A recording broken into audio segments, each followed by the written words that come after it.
So I'm going to be honest, before this review, I have never fully played Sonic Adventure, and I looked at the reviews and I didn't know what to think of the game because everyone was so divisive about it. Either people loved it or hated it. So for this review, I decided to play the original Dreamcast version and see if it holds up or not.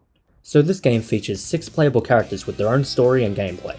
Sonic is the character with the most stages, and his gameplay is mainly trying to get the 2D formula to work in 3D.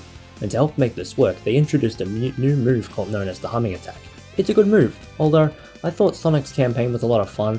There are a lot of problems with it that also affect a lot of other parts of the game. First, the camera is awful in some parts of the game. Some areas include the Chaos 4 boss and the Egg Viper boss. The camera just won't move the way you want it to, and it will just move in random areas leading to some unfair hits or deaths, and some areas of the game are just pretty glitchy. A level that comes to mind is Lost World. There is a part in Lost World where you have to get 3 switches in a room to open a door. This has to be done by raising the water level and riding on a snake.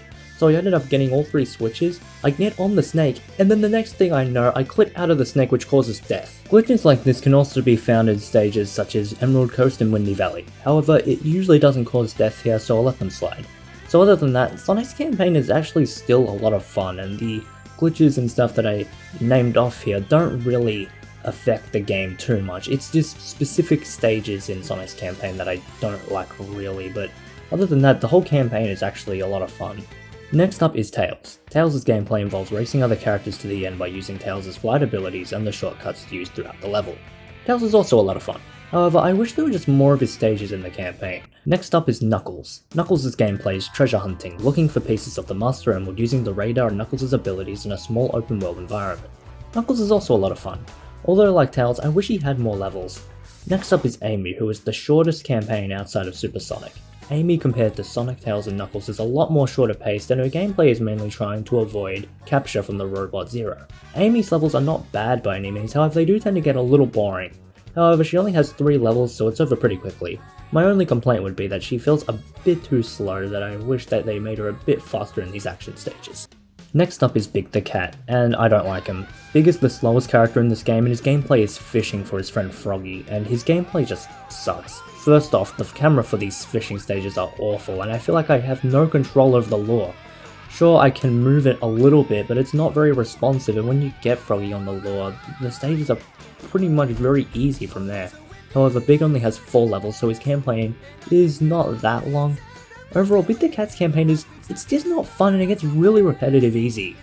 Lastly is E102 Gamma. Gamma's gameplay is shooting. However, when you shoot enemies, you get extra time to complete a level. I actually thought Gamma was a lot of fun. I did feel he was a bit slippery to control at times, however I thought his campaign was fun, and his story was definitely pretty awesome by Sonic standards.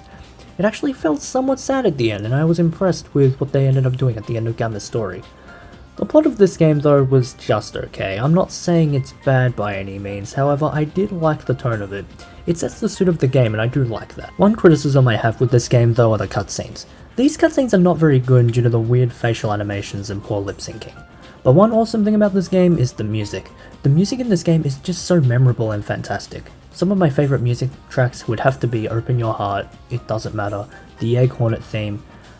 I really like these pieces of music. This game also introduces the Chow Gun. While I think it's a neat little distraction from the main game, I feel like it doesn't really live up to its full potential. So with that, I have decided to give Sonic Adventure a 6.5 out of 10.